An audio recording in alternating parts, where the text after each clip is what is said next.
Bonjour et bienvenue à bord de l'Oceanis 41 du chantier Beneteau. L'Oceanis 41, c'est une des 3 nouveautés de Beneteau sur le Grand Pavois de La Rochelle. Il est présenté avec ses grands frères Oceanis 45 et 48, 3 voiliers extrêmement proches, de même philosophie, 6e génération de ces croiseurs Beneteau. On va commencer par découvrir le cockpit. Alors ce qui frappe lorsqu'on regarde la silhouette des Oceanis 41, 45, 48, c'est la présence sur les 3 de cet arceau. Beneteau avait inauguré la formule avec l'Oceanis 58 il y a 2 ans. Elle va être prise sur tous les croiseurs de la gamme. Quel est l'intérêt de la formule? Il est multiple. Le premier, c'est de dégager l'écoute de grand voile du cockpit. Le deuxième, c'est de ne plus avoir de barre d'écoute à gérer en avant de la descente et donc de pouvoir allonger énormément l'emprise du capot coulissant et créer une descente avec une pente très douce à 45 degrés.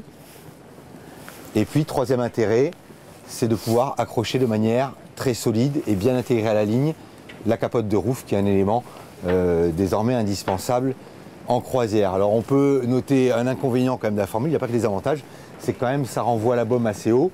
Alors c'est pas trop gênant sur l'Oceanis 41, un bateau de 12 mètres, parce qu'en montant sur le solible meuble là, qui fait table de cockpit, on atteint facilement la baume pour faire les lave-voiles.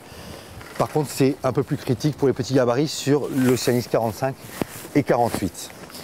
Deuxième particularité commune à ces 3 bateaux, on est sur des carènes très volumineuses. Les 2 petits 41-45 sont dessinés par Pascal Conque et le grand 48 par Olivier Racoupeau, mais c'est les mêmes générations de carènes.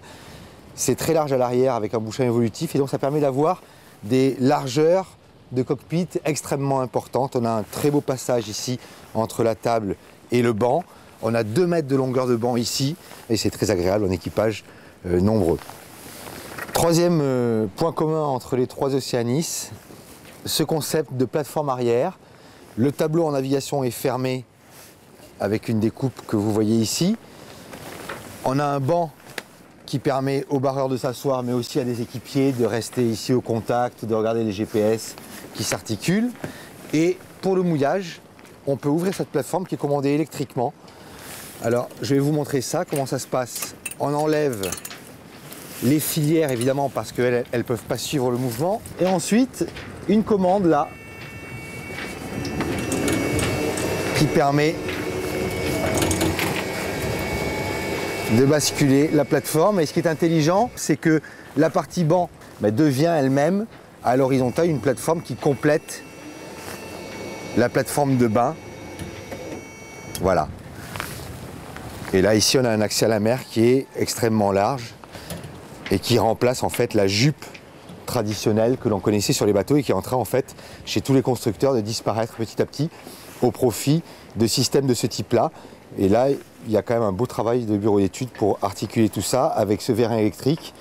Il existe un backup pour en cas de panne électrique, soit pour manœuvrer à la main, soit pour déclipser carrément le vérin et pouvoir faire la manœuvre pour rabattre la plateforme.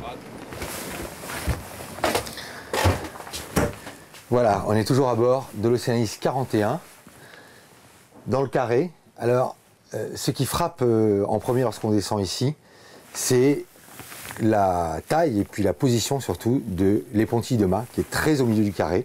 Alors carré qui dans cette version est décalé sur tribord, mais qui limite un petit peu la taille de la table.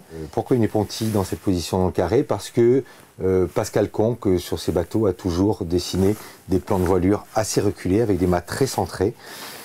C'est bien pour l'équilibre entre la grand voile et le génois, c'est bien pour l'équilibre général du bateau, ça permet d'avoir des plus petites grands voiles, des empannages plus faciles. Et c'est en gros, on va dire tout bénef en croisière sous voile. En revanche, dans cette taille de bateau de 40 pieds, en termes de circulation, en termes visuels, en termes d'échange entre la partie table à cartes et la partie salon, c'est un peu plus critiquable. Voilà, on est passé sur l'Oceanis 45. J'ai les pontilles devant moi et on voit que là, elle est à côté de la cloison de mât, qu'elle dégage complètement le carré. Alors en fait, c'est pas le mât qui a avancé, le mât il est en proportion de la longueur exactement à la même place que sur le 41. C'est tout simplement toute la trame d'aménagement qui s'est décalée. En avant de la cabine avant, il y a une soute à voile. On a une cabine avant qui est un peu plus grande que sur le 41 et donc on a tout repoussé vers l'arrière et on se retrouve avec une épontille qui est pas à sa juste place, mais en tout cas à une place plus habituelle dans un bateau. On retrouve exactement les autres éléments d'aménagement que sur le 41. Il y a vraiment un effet de gamme et de série qui est poussé très loin. On retrouve en particulier cette nouveauté qui est une sorte de petit salon table à cartes avec une table qui est petite, mais que par contre on peut balader à loisir, soit en position arrière comme elle est là, soit en position milieu en décalant les sièges, soit tout simplement, je vous en dispense, mais on comprend bien, on peut aussi prendre ce fauteuil et le mettre là et pousser carrément la table jusque là-bas pour ceux qui veulent travailler dans le sens de la marche. On retrouve aussi la descente à 45 degrés, ça c'est une des réussites clés du bateau. Voilà, alors il y a certes 5 marches, mais elles sont orientées à 45 degrés, hein, c'est 15 degrés à 20 degrés de mieux que ce qu'on trouve en général dans les bateaux. Et puis là, on est bien encadré par ces 2 cloisons de cabine. Ça veut dire qu'on peut faire de la veille, on peut rester assis, on est sécurisé. Et puis, on peut laisser descendre des enfants. C'est vraiment un espace de circulation qui est très bien traité dans le bateau. Voilà, on termine par l'Oceanis 48. Même disposition globalement que le 41 et le 45. Les pontilles de mât collées à la cloison comme le 45. La table à cartes modulable.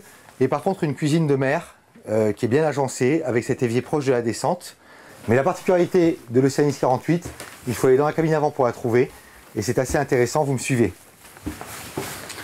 Voilà la cabine avant de l'Oceanis 48, c'est une très grande cabine où la particularité, un peu comme ça se fait aujourd'hui en architecture intérieure, on a décidé de décloisonner le cabinet de toilette, la salle de bain. Et donc on se retrouve avec un très très grand module. Alors évidemment, on jouit d'une sensation d'espace et d'un confort visuel vraiment important. Certains se plaindront du manque d'intimité que ça suppose, mais le chantier a quand même pensé, évidemment, à conserver le WC privatif et cloisonné de ce côté-là, sur bâbord. Voilà, on voit que Beneteau n'est pas venu au Grand Pavois sans biscuits. 3 nouveautés, 3 Oceanis d'un coup. Cette 6e génération, c'est une génération bien née. On a eu l'occasion de convoyer les bateaux de Saint-Gilles-Croix-de-Vie à La Rochelle avant le salon. Et on s'est rendu compte que dans les conditions de vent médium, les bateaux marchent. C'est des bateaux sans souci, à mettre entre toutes les mains. Le seul reproche qu'on pourrait peut-être faire, c'est que ces 3 Oceanis, ils se ressemblent énormément. C'est vraiment quasiment des clones malgré les différences de taille. Et c'est peut-être un peu dommage par contre de ne pas avoir profité des 2 signatures architecturales comme le faisait Beneteau par le passé pour avoir au sein d'une même gamme des modèles plus différentiels et des personnalités plus marquées.